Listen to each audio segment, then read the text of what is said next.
전신법요 흔적 없이 나는 새 함께 보고 있습니다. 1장을 받고 1장은 한마음 깨치면은 부처 일심, 모든 부처와 모든 중생이 일심이다. 이게 전부다. 티끌만큼도 이 말고는 없다. 뭔가 더 일으키면 티끌만큼이라도 일으킨다라는 건 모양을 구하는 거고 부처를 만드는 거고, 이 모든 것은 악법이다.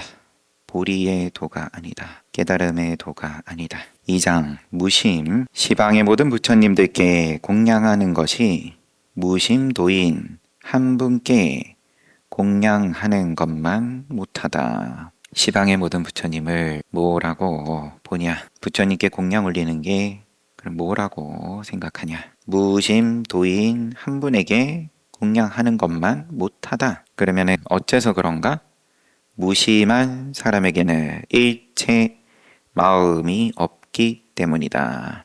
무일체심. 여여한 본체가 안으로는 목석 같아서, 여여한 본래 그러한 본체가 안과 밖으로 나눠서 말씀을 하시는데, 안으로는 목석 같아서 움직이거나 흔들리지 않고 밖으로는 허공 같아서 어디에도 막히거나 걸리지 않는다. 안팎으로 나눠서 이야기를 하는 거는 또 어쩔 수 없는 노릇이지만 뭐라고 더 설명을 할 수가 없다.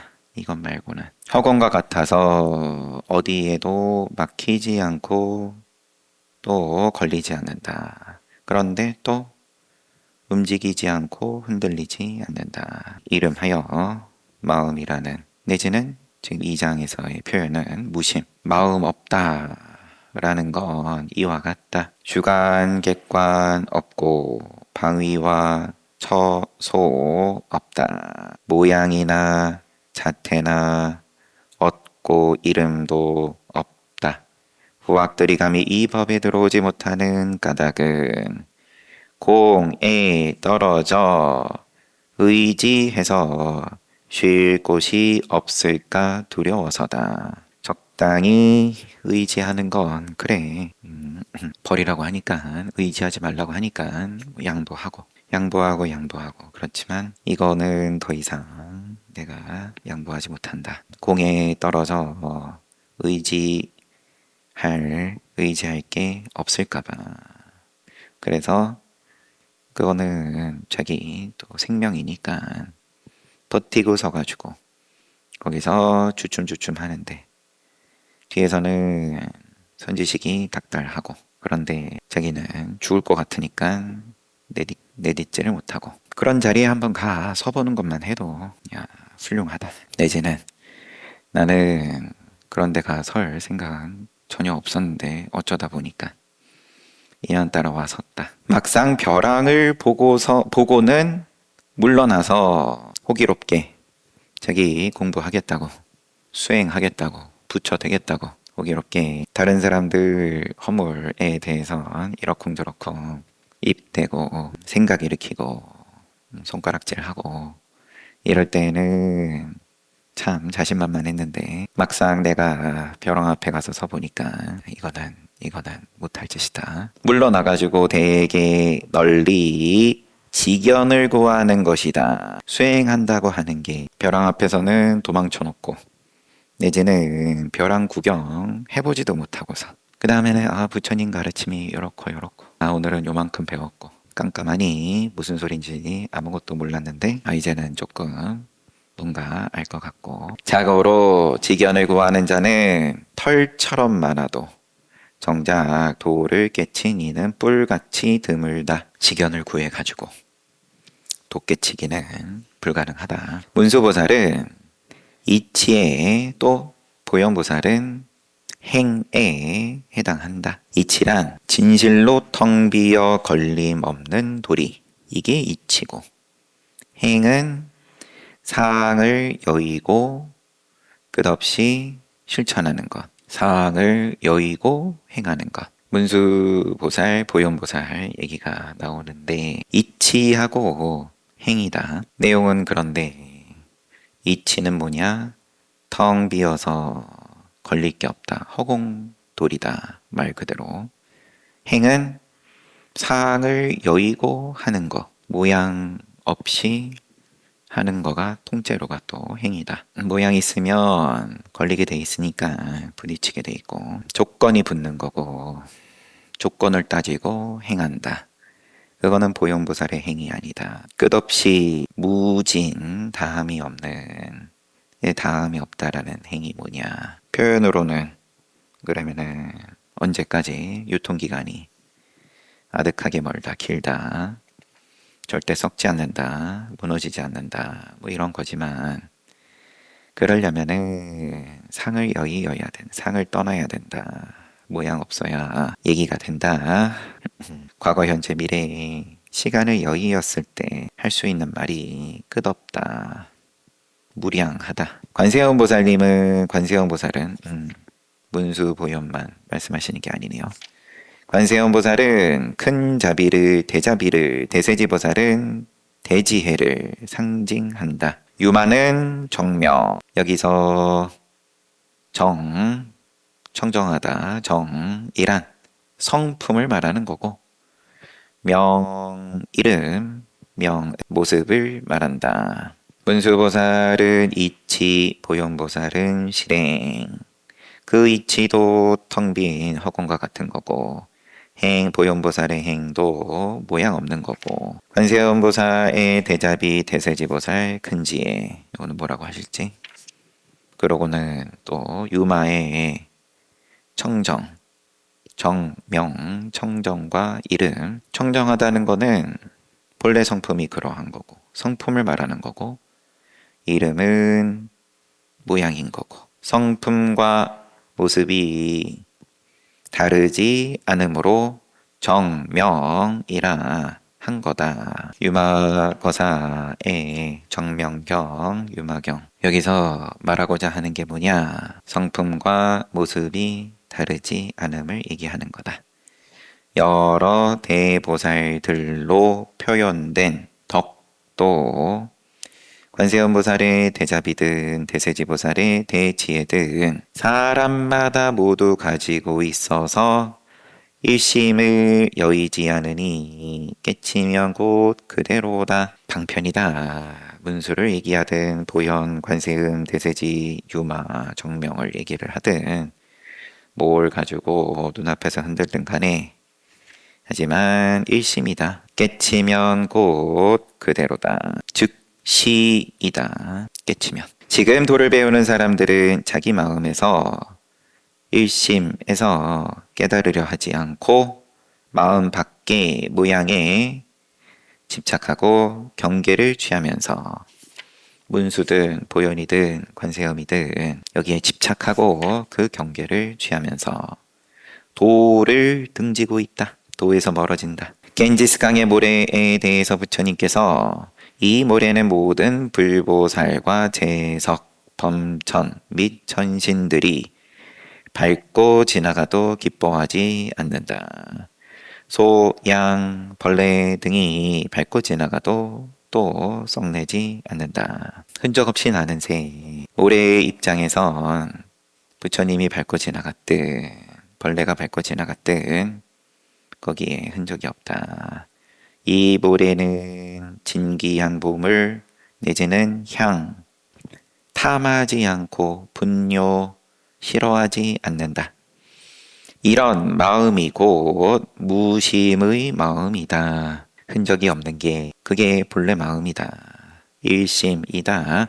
모든 모습을 떠난 곳에는 일체의 상을, 여인 곳에는 원리, 실증나고 이욕 멀리했다. 중생과 부처가 다시 차별이 없다. 구분이 없다. 허공의 입장에서 부처가 지나가고 중생이 지나가고 나면은 허공에 아무 흔적이 없다. 뭐가 지나갔는지 전혀 모를 노릇이다. 그 다음 사람이 봤을 때 차별이 없다. 허공에다가 이것은 부처가 지나간 자리니까 얼마짜리입니다. 그거 가지고 땅값이 정해지는 건데, 단지 무심할 수만 있다면 그것이 바로 구경이다. 무심이 전부다. 그게 깨달음이고 열반이지. 구경각이다. 도를 배우는 사람이 당장 무심할 수 없다면 여러 겁 동안 수행해도 도를 이루지 못할 것이다. 좀 무심 안 되는데 기분 나쁠 때 기분 나쁘고 기분 좋을 때 기분 좋고 무심 아니지 않냐. 기분 나쁜 화다 짜증이다. 그러면은 화나고 짜증나는 것에 대해서 또 무심하면 되지. 당장 무심할 수 없으면 그게 소화가 안 되면 뭐라고 표현을 해야 될지. 여러 겁 동안 수행해도 도를 이루지 못할 것이다. 그것은 성문영각 도살 삼승의 단계적인 차제에 공부에 얽매여 해탈하지 못하는 것이다. 늘 내가 서 있는 자리가 그 다음 계단을 위한 수단이다. 늘 그러면 수단이다. 행이 수단이고 인간관계도 다 수단이고 기능일 뿐이다. 그 다음 단계를 위한 그 다음 단계를 본인이 뭐라고 붙여놨듯 이름표를 그러면은 이제 허망할 수밖에 없죠.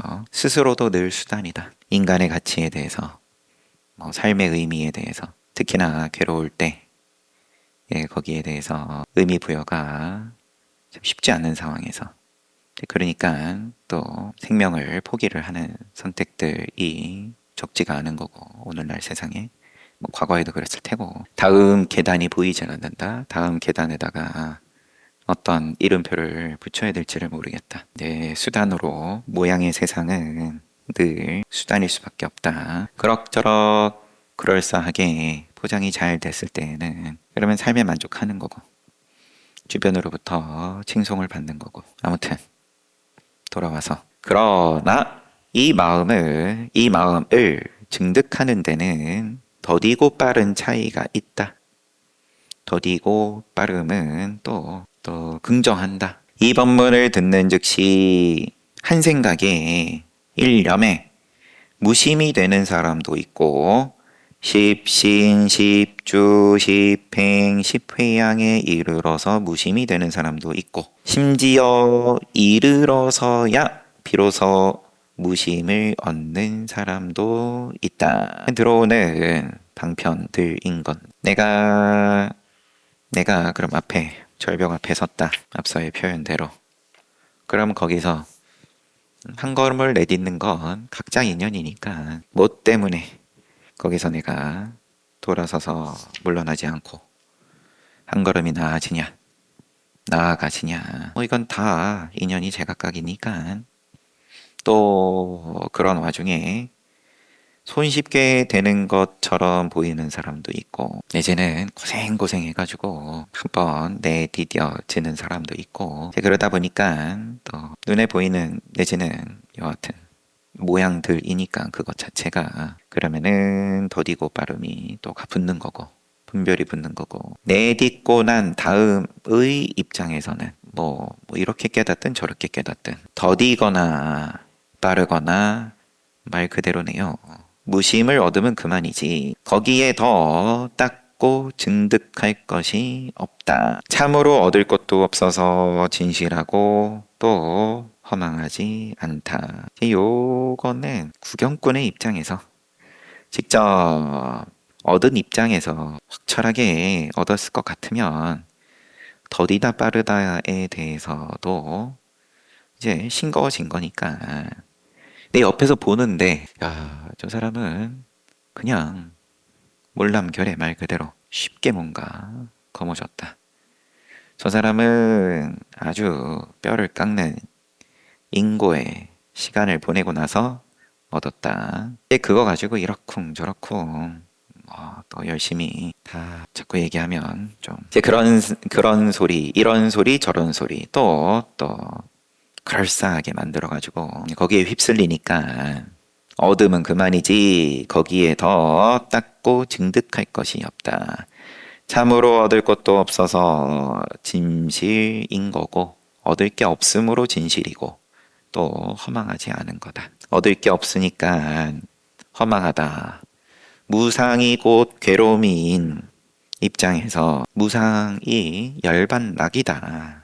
즐거움이 되어버렸다. 당장 한 생각에 일심에 깨달은 것이나 십지를 거쳐 깨달은 것이나 그 효용 그 용에 있어서는 마찬가지다. 다를 게 없다. 용에 있어서는 작용에 있어서는 다를 게 없다. 왜냐? 다 부처 작용이니까 부처가 작용하지 못할까봐 걱정할 게 없다. 뭐 이런 우리 서장 볼 때 다시 깊고 얕음의 차이는 없다.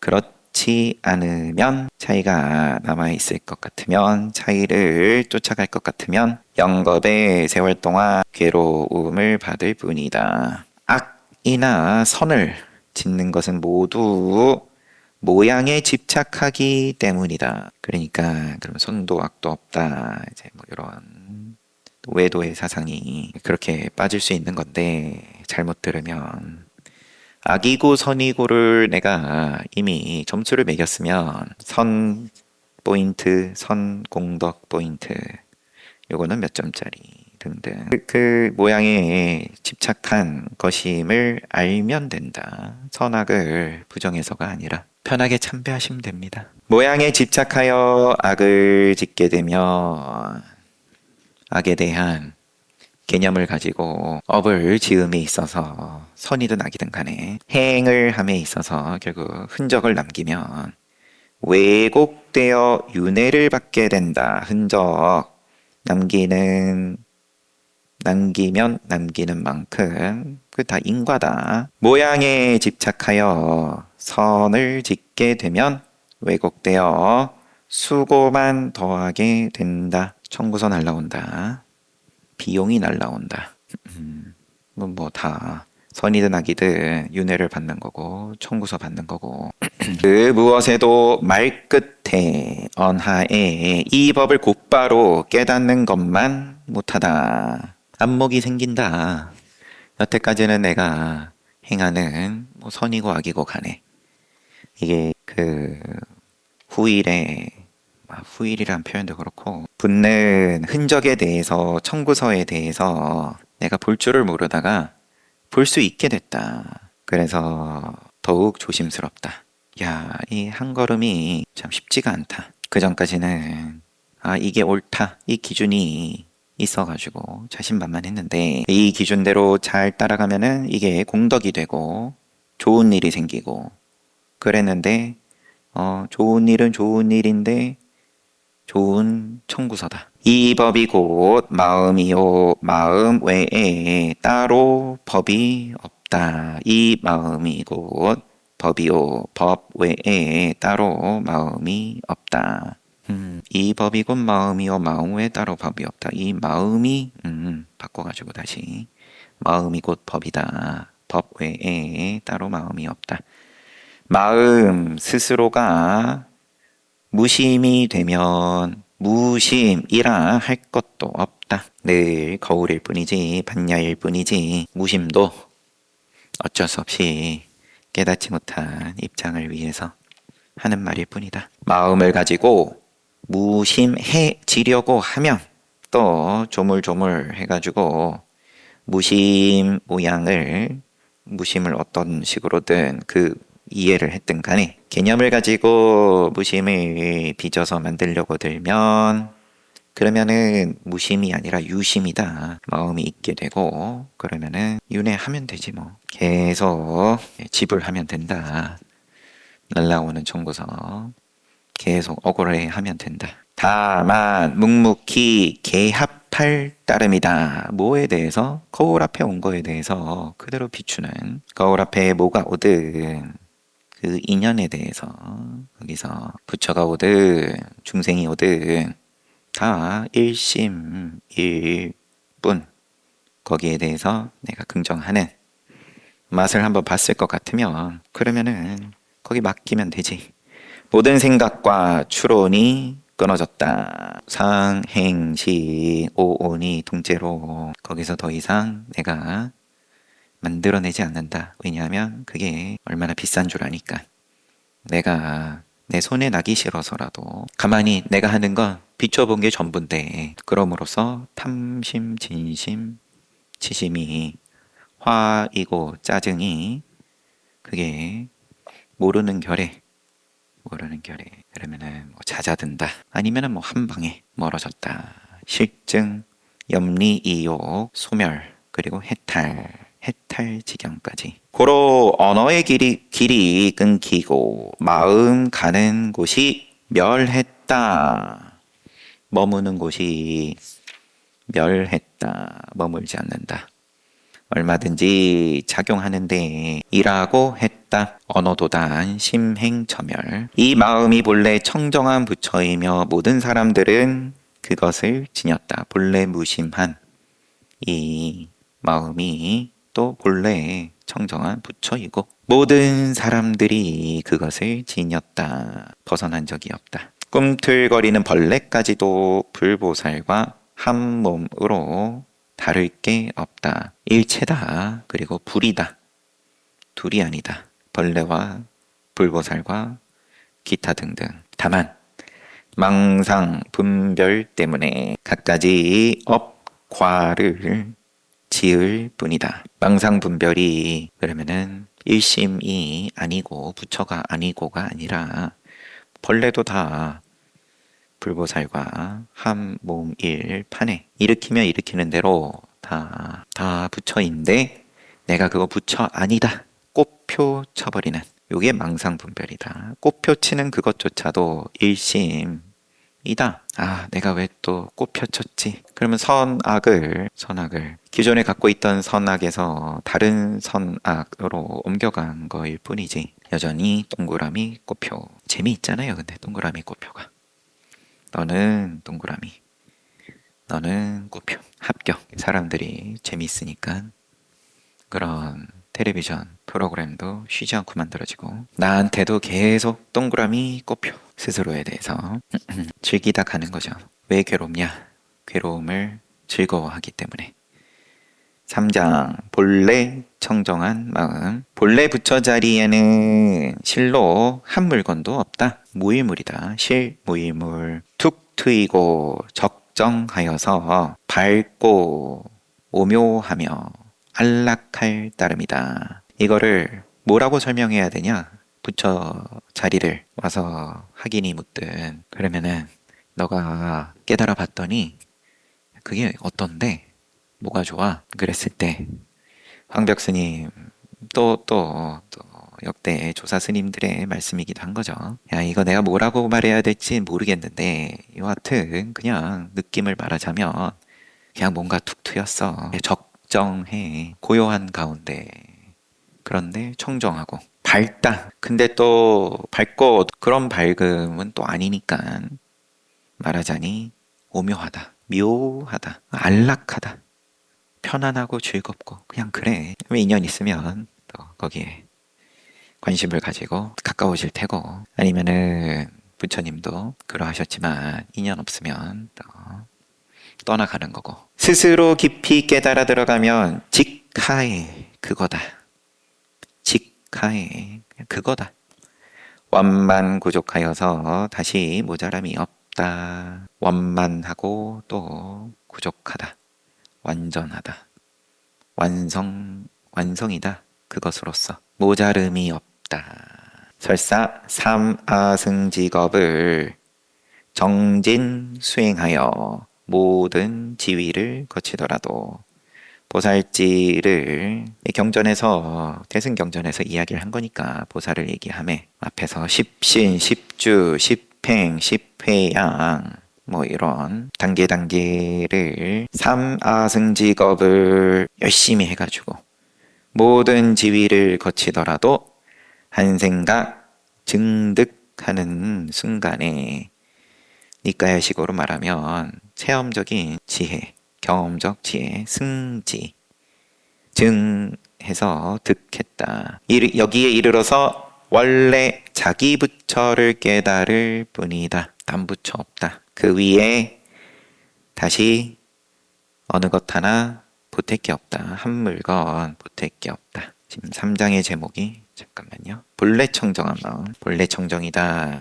깨닫고 난 뒤에 지난 오랜 세월의 수행을 돌이켜보면 모두 꿈속의 허망한 짓일 뿐이다. 꿈속의 허망한 짓일 뿐이다. 깨닫겠다고 내가 수행을 하겠다고 인과의 점차의 방식으로 의도를 일으켜서 내지는 모양을 만들어서 붙여 만드는 제 이것들의 허망한 것을 이야기하는 거기도 하고 또 애초에 과거 현재 미래를 붙이는 그러한 눈을 벗어난 입장에서 돌이켜본다.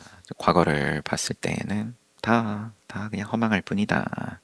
일체 모양이 허망할 뿐이다. 그래서 여리께서는 내가 안욕따라 삼약삼부리에서 무상정등각 얻었을 때, 성도했을 때 실로 얻은 것이 없다. 만약 얻은 것이 있다면 연등불께서 나에게 수기를 주지 않았을 것이다. 과거 부처님께서 이름도 가물가물합니다. 연등불로 번역되는 넘어가겠습니다. 그때 부처님께서 선해 거사였을 때 은둔수행자였죠. 시간도 얼추 다 되긴 했으니까 은둔수행자로 신통을 지니고 있었던 시절에 부처님께서 오신다고 해서 마을 사람들이 정신없이 부처님 모실 준비를 하고 있는 거를 보고 가서 이렇게 부산하냐 2차 저차에서 부처님 오셔가지고 저희가 이렇게 준비를 합니다. 나도 동참하겠다. 그래서 신통이 뛰어난 수행자인 거를 마을 사람들이 아니까 신통으로서 할 법한 큰 숙제를 준 거죠. 길을 닦고 이런. 근데 신통을 가지고 부처님 맞이할 준비를 하는 것은 정성이 들어가지 않는다. 그래가지고 자기 몸을 써가지고 하다가 부처님과 사만 아라한이었는지 도착을 하신 거죠. 그래가지고 아직 메꾸지 못한 물 웅덩이를 부처님께서 발이 젖으면 안 된다. 그래가지고 몸으로 그 위를 덮고 밟고 지나가시라. 부처님하고 10만 아라한인지 지는 밟고 지나가면은 그냥 죽을 생각이었다 이거죠.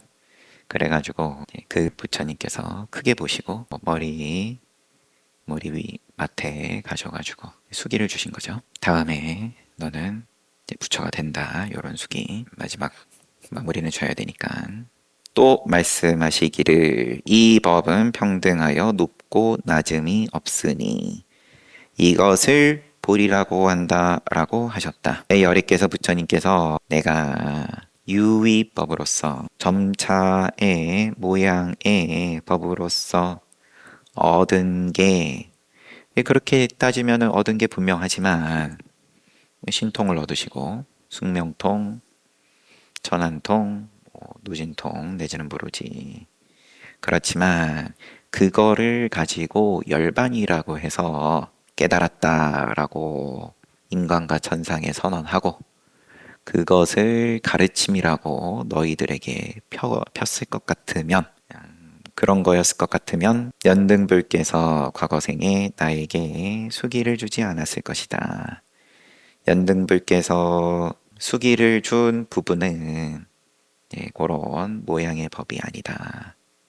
이 법은 그런 모양 아닌 법은 평등하여서 높고 낮음이 없다. 무상정등 정각이다. 높고 낮음이 없는 평등이기에 일체 부처, 일체 중생 다 일심으로 얘기하는 거다. 이게 깨달음이다. 여기까지. 저도 더 붙일 거 없이 쉬었다 정진합시다.